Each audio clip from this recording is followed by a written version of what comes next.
Chia आणि भेकूची सोनेरी झेप. एका सुंदर बागेत चिया नावाची एक चिमणी राहायची. तिचे पंख छोटे होते, पण तिची स्वप्ने खूप मोठी होती.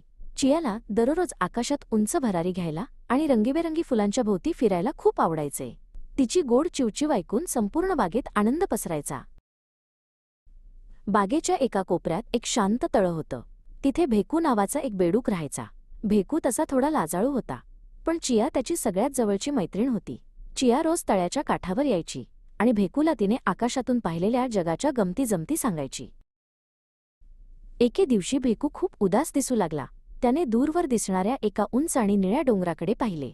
त्याने हळूच विचारले, चिया, तू नेहमी त्या सोनेरी डोंगराच्या गोष्टी सांगतेस. मलाही तो डोंगर एकदा जवळून पाहायचा आहे, पण मी तर उडू शकत नाही आणि माझे पायही छोटे आहेत. चियाने आपल्या मित्राच्या डोळ्यांतील ओढ ओळखली. ती म्हणाली, भेकू, तू काळजी नको करू. जर तुझ्या मनात तिथे जाण्याची जिद्द असेल तर मी तुला नक्की मदत करेन. आपण दोघे मिळून तो डोंगर बघायला जाऊया. मी तुला रस्ता दाखवेन आणि तू तुझ्या उड्यांच्या जोरावर पुढे जायचं. दुसऱ्या दिवशी सूर्योदयाच्या वेळीच त्यांचा प्रवास सुरू झाला. भेकूने मोठी उडी मारून प्रवासाला सुरुवात केली. डोंगराचा रस्ता खूप खडतर होता. वाटेत येणारे मोठे दगड आणि उंच गवत पार करताना भेकूची दमछाक होत होती, तरीही तो मोठ्या जिद्दीने पुढे जात होता. अचानक हवा बदलली आणि आकाशात काळे ढग जमा झाले. जोराचा वारा सुटला आणि पावसाचे मोठे थेंब पडू लागले. भेकू लहान असल्यामुळे वाऱ्याच्या झोतात त्याला तोल सावरणं कठीण जाऊ लागलं. चियाने पटकन एक सुरक्षित जागा शोधली आणि भेकूला तिथे बोलावलं. थोड्या वेळाने पाऊस थांबला, पण सगळीकडे चिखल झाला होता. चिखलात उड्या मारणं खूप कठीण होतं. भेकू खूप थकून गेला होता. त्याचे पाय आता साथ देत नव्हते. तो एका मोठ्या दगडावर बसला आणि रडत म्हणाला, चिया, हे मला नाही जमणार. आपण आपल्या बागेत परत जाऊया. चिया त्याच्याजवळ आली. तिने प्रेमाने आपले पंख फडफडावले आणि म्हणाली, भेकू, धीर नको सोडू. तू इथपर्यंत आला आहेस, हेच तुझं मोठं यश आहे. आपण थोडा वेळ विश्रांती घेऊया, पण माघार नको घ्यायला.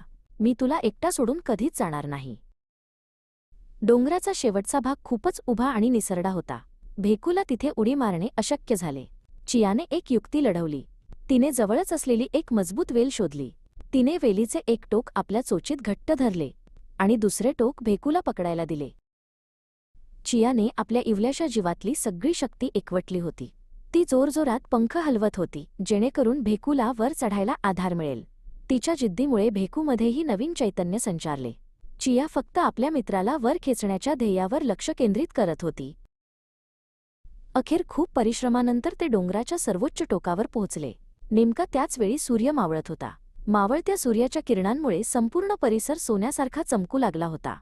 भेकूने डोंगरावरून खाली पाहिले. त्याला प्रथमच इतका मोठा विजय मिळवल्याचा आनंद झाला.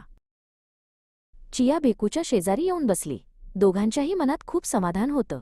भेकू म्हणाला, चिया, तुझ्याशिवाय मी हे कधीच करू शकलो नसतो. आज मला समजलं की सोबतीला तुझ्यासारखा खरा मित्र असेल तर आपण कोणतंही शिखर गाठू शकतो. त्या दिवशी त्यांची मैत्री अधिकच घट्ट झाली.